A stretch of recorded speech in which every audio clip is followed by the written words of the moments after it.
तो ज्यादा से ज्यादा परमात्मा ने मनुष्य शरीर दिया ही तो अच्छे कर्म करो, भगवान की भक्ति करो, भगवान का भजन करो। सुखदेव जी बाबा से राजा परीक्षित ने पूछा कि बाबा हमने सुन रखा है कि भगवान भक्त वांछा कल्पतरु हैं, तो बाबा ये भगवान किस प्रकार भक्त वांछा कल्पतरु हैं?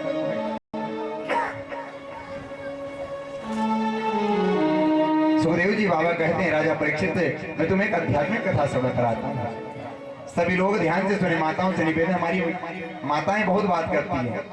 7 दिन हो गए माताओं को समझाते समझाते कि कथा के समय बातें मत किया करो। माताओं को कुछ समय मौका मिला कि महाराज बातें शुरू हो जाती है।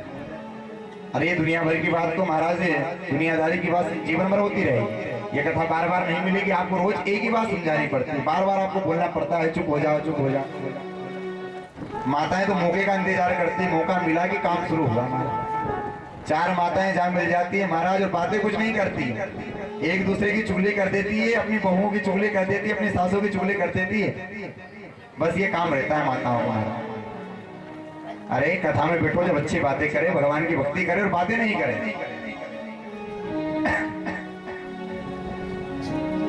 इधर महाराज सुखदेव जी बाबा कहते हैं राजा परीक्षित ध्यान से सुनना सभी लोग। एक आध्यात्मिक कथा श्री सुखदेव जी बाबा ने राजा परीक्षित को श्रवण कराई, और ये कोई द्वापर त्रेता और महाराज सतयुग की कथा नहीं, इस कलिकाल की सत्य घटना है। ध्यान से सुनना सभी लोग। एक द्वारिकापुरी में महाराज एक माधवदास जी नाम के संत रहते हैं, सभी ध्यान से सुनना। बस भगवान द्वारिकाधीश की खूब भक्ति करते थे, खूब पूजन पाठ करते थे।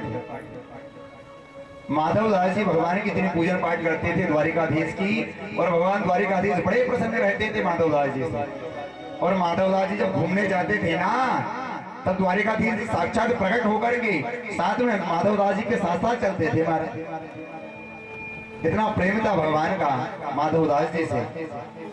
सायं के समय माधवदास जी महाराज समुद्र के किनारे बैठे रहते, भगवान भी आ जाते और दोनों बातें करते। महाराज माधवदास जी और भगवान दोनों बातें करते। एक दिन माधवदास जी प्रातःकाल घूमने के लिए जा रहे थे। देखना भगवान कितने भक्त वांछा कल्पतरु हैं, कलयुग की घटना है महाराज, ध्यान से सुनना चाहिए। माधवदास जी प्रातःकाल एक दिन घूमने के लिए जा रहे थे, श्री भगवान भी माधवदास जी के साथ साथ चलने लगे। श्री भगवान का मुख एकदम उदास था, मुरझाया हुआ था। माधवदास जी ने भगवान के मुख को मुरझाया हुआ देखा, उदास देख लिया। माधवदास जी ने भगवान से पूछ लिया, क्यों भैया द्वारिकाधीश तुम्हारा मुखमंडल आज मुरझाया क्यों है?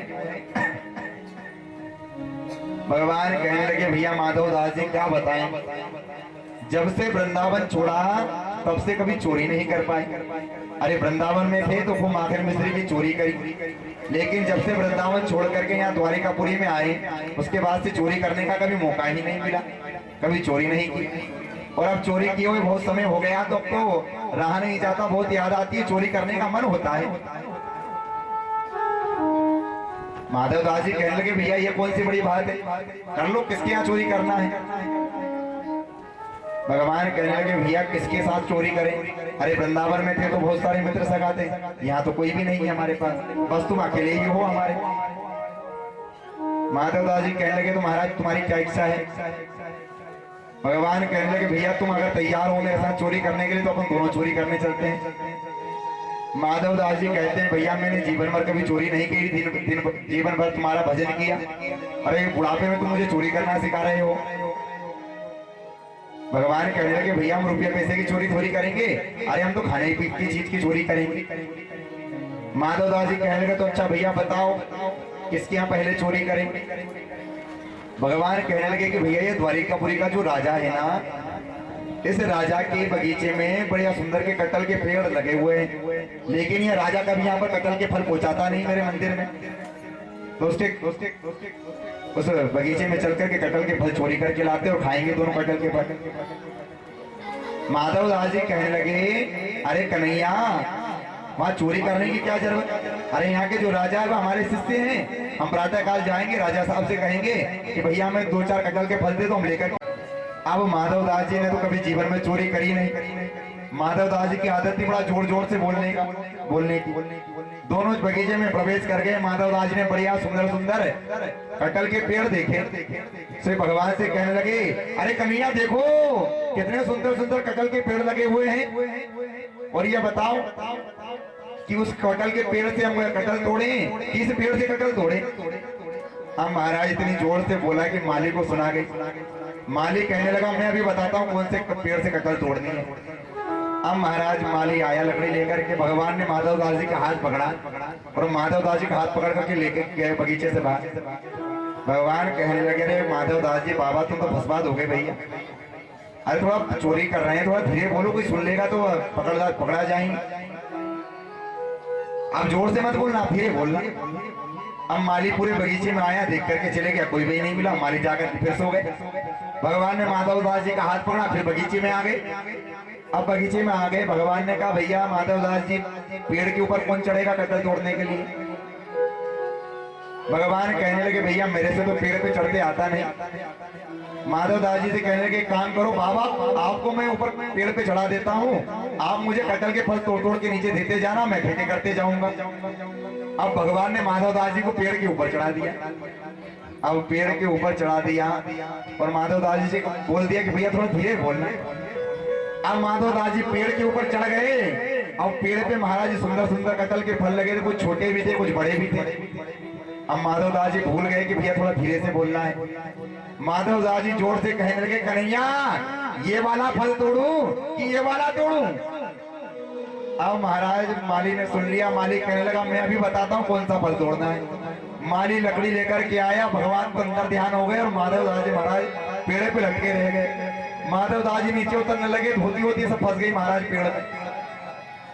माधव दास जी पेड़ पर लटके हुए हैं। माली ने पकड़ा महाराज, माधव दास जी को अंधेरा था।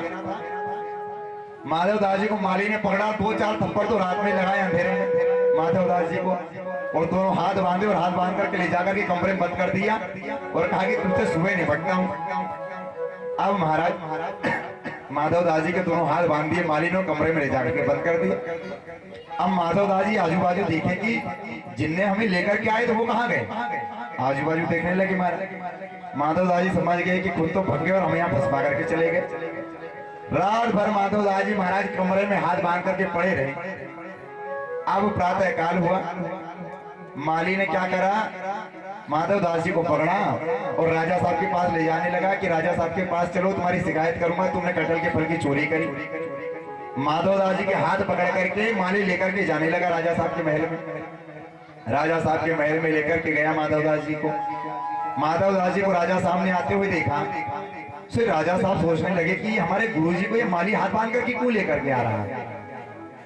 फिर राजा साहब ने माली को माधव दास जी के हाथ बांधे हुए देखा। फिर राजा साहब लकड़ी लेकर के दौड़े माली को मारने के लिए। कहने लगे, क्यों भैया तूने हमारे गुरुजी के हाथ बांध कर क्यों लेकर के आया? माधव दास जी कहने लगे, भैया उस माली को मत मारो, गलती मेरी ही। अरे वह कन्हैया मेरे पास आया, कहने लगा कि बहुत दिन हो गए चोरी नहीं की, तो मैं उसके साथ कटहल की चोरी करने के लिए गया, वह तो अंतर ध्यान हो गया, मुझे फंसा करके चले गया भाई। राजा साहब ने सुना। श्री राजा साहब महाराज अपने गुरुजियों की वाक्यों का बड़ा अनुमोदन करते थे महाराज, और राजा साहब जानते थे कि गुरुजी कभी झूठ नहीं बोलते हैं महाराज। माधव दास जी से गुरु राजा साहब ने कहा कि महाराज आप सविस्तार से बताइए, गुरुजी सविस्तार से बताइए क्या बात है। माधव दास जी कहने लगे, भैया क्या बताऊं। कल प्रातः काल द्वारिकाधीश मेरे बाजू में बैठे हुए थे, उनका मुंह एकदम उदास था। मैंने पूछ लिया तुम्हारा मुंह एकदम उदास क्यों है? तो कहने लगे कि भैया जब से वृंदावन छोड़ा, जब तक चोरी नहीं कर पाया। वृंदावन में था तब तो खूब मागन मिश्री की चोरी करता था, लेकिन जब से वृंदावन छोड़ा, चूंकि लोग अपनी गरीबी का बखान करते हैं कि महाराज हम गरीब हैं। अरे भैया आप कहां से गरीब हो? आपके तन के ऊपर बढ़िया से महाराज कपड़े हैं, बढ़िया सी पोशाके, तन पर कपड़ा है, माथे पर छत है, पेट में भोजन है, फिर आप कहां से गरीब हो महाराज? अरे गरीब तो वह होता है जिसके तन पर कपड़ा नहीं होता, पेट में भोजन नहीं होता, माथे पर छत नहीं होता, वह गरीब होता है महाराज। आजकल लोग अपनी गरीबी का बखान करते हैं। भैया संसार में कभी भी अपनी गरीबी का बखान नहीं करना चाहिए। सुदामा जी महाराज की स्थिति कैसी है? सुदामा जी के तन पर कपड़ा नहीं, पेट में भोजन नहीं, माथे पर छत नहीं, लेकिन सुदामा जी महाराज नित्य निरंतर भगवान नाम की माला करते रहते हैं, भगवान नाम का उच्चारण करते रहते हैं। सुदामा जी की पत्नी का नाम है श्रीमती सुशीला देवी। जैसा महाराज नाम है ना, वैसा का वैसा पूरा काम है महाराज। जैसा नाम है सुशीला, वैसा का वैसा सुंदर स्वभाव है माता सुशीला का महाराज।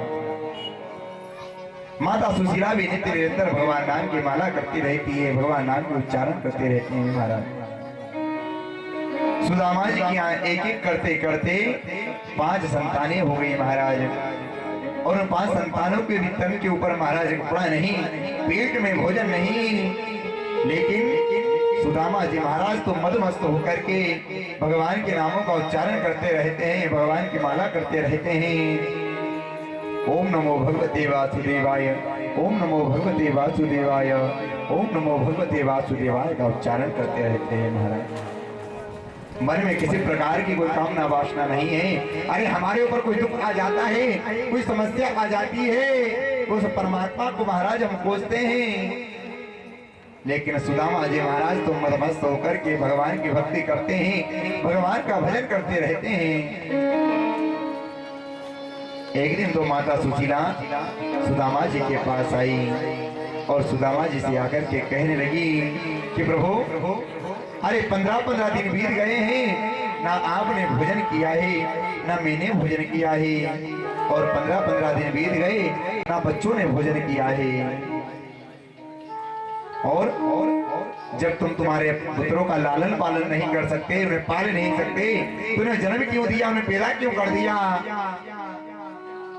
सुदामा जी की आंखों से आंसू की धारा बहने लगी, माता सुशीला की भी आंखों से आंसू की धारा बहने लगी, और माता सुशीला सुदामा जी से कहने लगी, अरे जब तुम अपने पुत्रों का पेट नहीं भर सकते तो उन्हें जन्म क्यों दे दिया? सुदामा जी कहने लगे, देवी मैं समझ गया कि तुम्हारा मन मेरे सावरिया में क्यों नहीं लगता, मेरे कन्हैया में क्यों नहीं लगता, क्योंकि तुमने इन पुत्रों को अपना मान लिया है। अरे देवी, परमात्मा की संतानें हैं और परमात्मा ने इन्हें जन्म दिया है, तो परमात्मा ही इन्हें पालेगा। और मैं समझ गया कि तुम्हारा मन मेरे सावरिया में क्यों नहीं लगता, मेरे कन्हैया में क्यों नहीं लगता है। अरे तूने इन पुत्रों को अपना मान लिया है। माता सुशीला की आंखों से आंसू की धारा बह रही है। माता सुशीला सुदामा जी से कह रही है कि तुम दिन रात ओम नमो भगवते वासुदेवाय उस कन्हैया के नाम की माला करते रहते हो, क्या दे दिया उस परमात्मा ने तुम्हें? अरे उस परमात्मा ने तुम्हें के सिवा तुम्हें कुछ दिया नहीं। और मैंने सुना है कि द्वारिकापुरी का जो राजा है, द्वारिकाधीश, वो तुम्हारा मित्र है। तो संसार में ऐसा कौन सा मित्र होगा जो अपने मित्र की बुरे समय में सहायता न करी हो, सहयोग न किया हो? क्या दे दिया तुम्हारे मित्र ने? अरे द्वारिकापुरी का राजा है, उसे थोड़ी सी दया नहीं आती कि मेरा मित्र सुदामा कितने आफत भोग रहा है, कितने कष्ट भोग रहा है। साल भर में चावल की गट्टी पहुंचा दे, साल भर में गेहूं की गट्टी पहुंचा दे, सो हमारा जीवन निर्भर कर लेंगे। जैसे ही महाराज भगवान के बारे में सुदामा जी ने सुना, महाराज सुदामा जी खड़े हो गए और खड़े होकर के माता सुशीला के मुख के ऊपर हाथ रख दिया। और माता सुशीला से सुदामा जी कहने लगे, देवी अगर तुमने मेरे मित्र के बारे में एक शब्द और कहा तो मैं तुम्हारा त्याग कर दूंगा। अब तो माता सुशीला भगवान के बारे में महाराज माता सुशीला ने कहना बंद कर दिया। सुदामा जी की आंखों से आंसू की धारा बह रही है। महाराज माता सुशीला की प्रभु मैंने सुन रखा है कि द्वारिकापुरी का जो राजा है, द्वारिकाधीश, वो तुम्हारा मित्र है, तो तुम्हें तुम्हारे मित्र की कभी याद नहीं आती? अरे तुम जाओ अपने मित्र से मिलकर के आ जाओ। सुदामा जी की आंखों से आंसू की धारा बहने लगी और सुदामा जी कहने लगे, देवी मुझे याद तो बहुत आती है, लेकिन क्या करूं, मैं कैसे जाऊं कन्हैया से मिलने के लिए? तब तो महाराज सुदामा जी कहने लगे, माताओं से निवेदन है, कथा पर ध्यान से, भैया लोगों से निवेदन है।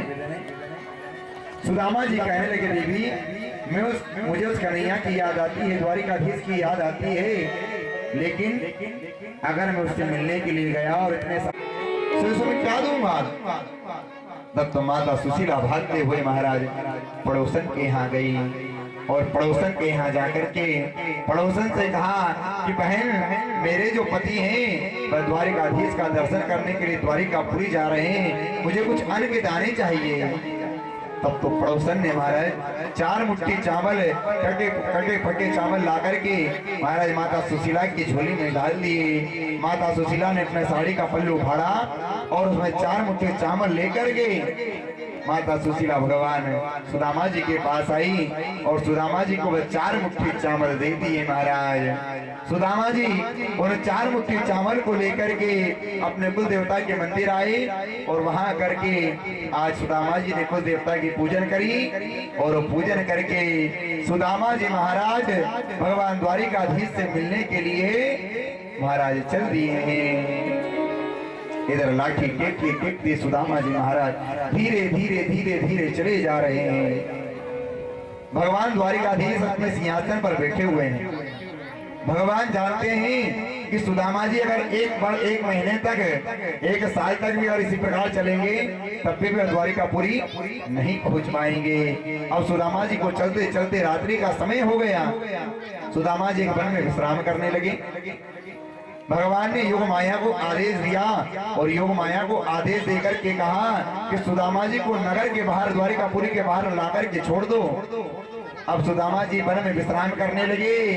इधर योग माया ने सुदामा जी को रात में वन में से उठाया और लाकर के द्वारिकापुरी के बाहर छोड़ दिया और प्रातः काल महाराज सुदामा जी ने अपने को नगर में पाया।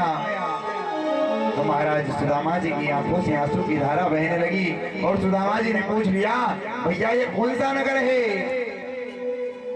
द्वारिकापुर वासियों ने कहा, भैया ये द्वारिकापुरी है।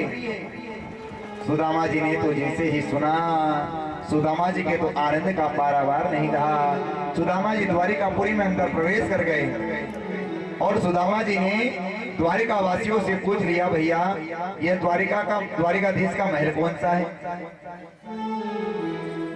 श्री महाराज जो द्वारिका वासी थे, जो व्यापारी थे, उन्होंने कहा, भैया ये सबसे बड़े गेट वाला जो भवन दिख रहा है यही द्वारिकाधीश का भवन है। तब तो महाराज सुदामा जी लाठी टेकते टेकते धीरे धीरे धीरे धीरे सुदामा जी महाराज भगवान के द्वारिकाधीश के भवन के निकट पहुंच गए और द्वारपालों से जाकर के सुदामा जी प्रार्थना करने लगे। दोनों द्वारपालों ने भगवान सुदामा जी को अंदर भगवान से मिलने से रोक दिया। अब तो महाराज सुदामा जी दोनों द्वारपालों से प्रार्थना करने लगे। देखो देखो ये गरीबी का हाल, मेरे बचपन का यार है मेरा श्याम, यही सोच के विश्वास लेके आया हूँ। अरे द्वारपालो कन्हैया से कह दो, अरे द्वारपालो कन्हैया से कह दो, इधर पे सुदामा गरीब आ गया है, इधर पे सुदामा गरीब आ गया है। अरे द्वारपालो कन्हैया से कह दो, अरे द्वारपालो कन्हैया से कह दो, इधर पे सुदामा गरीब आ गया है, इधर पे सुदामा गरीब आ गया है। भटकते भटकते न जाने कहाँ से, भटकते भटकते न जाने कहाँ से, ये मेहमान कैसा अजीब आ गया है, ये मेहमान कैसा अजीब आ गया